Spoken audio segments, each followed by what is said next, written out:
నమస్తే. తెలంగాణ రాష్ట్రానికి సంబంధించి ఒక పెను సంచలనమైనటువంటి వార్త చక్కర్లు అయితే కొడతా ఉంది. బీజేపీ పార్టీలో బీఆర్ఎస్ పార్టీ విలీనం అవుతుందనేటువంటి చక్కర్లు అయితే మనకు వినబడతా ఉన్నాయి. దీనిపైన మనతో మాట్లాడడానికి జర్నలిస్టుల అధ్యయన వేదిక రాష్ట్ర అధ్యక్షుడు టీశాట్ సిఇఓ బోధనపల్లి వేణుగోపాల్ ఉన్నారు. సార్ నమస్తే. మొత్తానికి ఒక చర్చ ఊపందుకుంది. గతంలో మీరు కూడా పలుమార్లు విశ్లేషణలు చేయడం జరిగింది, బీజేపీ బీఆర్ఎస్ ఒకటే అనేటువంటి కోణంలో. ఇప్పుడు దానికి సంబంధించి బీజేపీ పార్టీలో బీఆర్ఎస్ఏ విలీనం అవుతుంది అన్నటువంటి చర్చ ఒకటి కొనసాగుతూ ఉంది. మీరేమంటారు ఈ విషయంలో? ఒకటి, బీజేపీలో బీఆర్ఎస్ విలీనమవుతున్న చర్చ అసలు దీనికి బేస్ ఎక్కడ మొదలైందనే దాని మీద మనం చర్చించుకోవాలి. సో అసెంబ్లీ ఎన్నికలు అయిపోయిన తర్వాత ఒక బలమైన ప్రతిపక్షంగా బీఆర్ఎస్ ఏర్పడింది. సో బలమైన ప్రతిపక్షంగా ఏర్పడ్డప్పుడు దాని పాత్ర పోషించాల్సిన బాధ్యత ఆ పార్టీ పైన, పార్టీ అధినేత పైన ఉంటుంది. కానీ ఎన్నికలు అయిపోయిన తర్వాత మళ్ళీ లోక్సభ ఎన్నికలు వచ్చిన తర్వాత లోక్సభ ఎన్నికల్లో వాళ్ళ పర్ఫార్మెన్సు పూర్తి స్థాయిలో నిజంగానే వాళ్ళ పర్ఫార్మెన్స్ గట్టిగా చేసి ఉంటే వాళ్ళకు కూడా 2-3 స్థానాలు వచ్చేది ఇది లోక్సభలో కూడా. సో 8 స్థానాలు వచ్చిన బీజేపీకి ఏమో 8 లోక్సభ స్థానాలు వచ్చినాయి. 39 స్థానాలు వచ్చిన ఎమ్మెల్యే స్థానాలు వచ్చిన బీఆర్ఎస్ పార్టీకి ఏమో ఒక్క సీటు కూడా రాలేదు.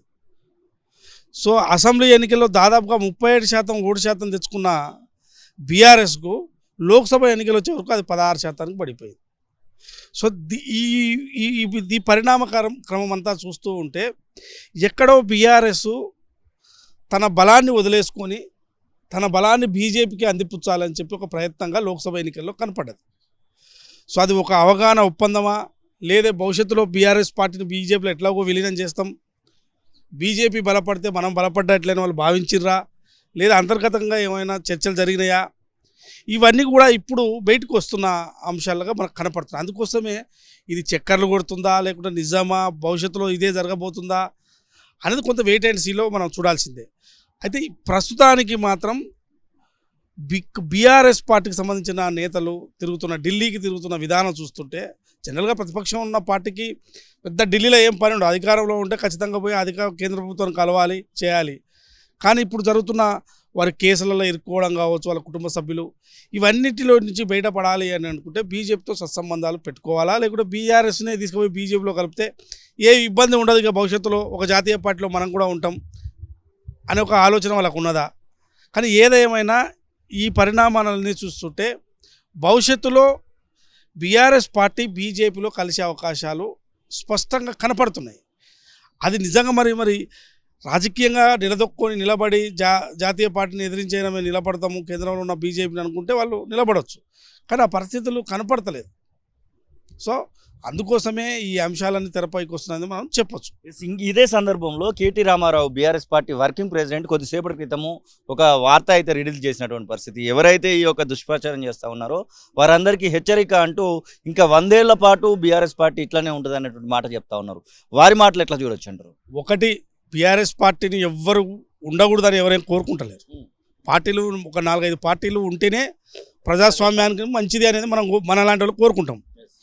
కానీ వస్తున్న నేనేమనంటే వాళ్ళ యాక్టింగ్, పార్టీలో చేస్తున్న యాక్టింగ్ క్రియ ఏదైతే ఉందో ఆ క్రియ చూస్తుంటే మనకు అర్థమవుతున్నది ఏంటంటే వీళ్ళు ఎందుకో చేతులు ఎత్తేసినట్టుగా కనపడుతున్నది.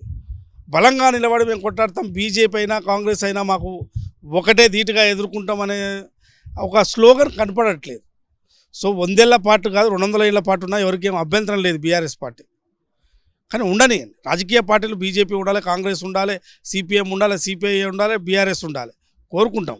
ప్రజాస్వామ్యంలో ఎవరు ఎన్నికలు నిలబడితే వాళ్ళు ప్రజలు గెలిపిస్తారు. కానీ ఎప్పుడైనా రాజకీయ పార్టీలను విశ్లేషించాల్సిన బాధ్యత ప్రజలపైన ఉంటుంది, అందరిపైన ఉంటుంది. సో రాజకీయ పార్టీలు ఏం చేస్తున్నాయి, పరిణామాలు ఎట్లా తీసుకుంటున్నాయి, వాళ్ళు భవిష్యత్తులో ఎటువంటి నిర్ణయాలు తీసుకుంటారు, వీళ్ళు ప్రజల కోసం పనిచేస్తురా లేకపోతే ప్రజల కోసం కాకుండా వాళ్ళ సొంత అవసరాల కోసం పనిచేస్తురా, ఇవన్నీ ప్రజలు గమనిస్తారు, విశ్లేషణ జరుగుతుంటాయి. సో అందులో భాగంగానే ఇవాళ బీఆర్ఎస్ పార్టీ లోక్సభ ఎన్నికలకు అసెంబ్లీ ఎన్నికలకు పెద్ద తేడా లేదు, కొంత గ్యాప్ 4 months మాత్రమే గ్యాప్ ఉన్నది. ఇంత గ్యాప్లోనే బీఆర్ఎస్ పార్టీ 16% పడిపోవడానికి, నిలబెట్టుకోకపోవడానికి కారణం ఏంటి అంటే అది బీజేపీకి షిఫ్ట్ కావడానికి కారణం ఏంటంటే వీళ్ళ పాత్ర ఉన్నది కాబట్టి షిఫ్ట్ అయింది. అసలైన తొలి వెలుగు. ఫాలో వాట్సాప్ @తొలి వెలుగు official.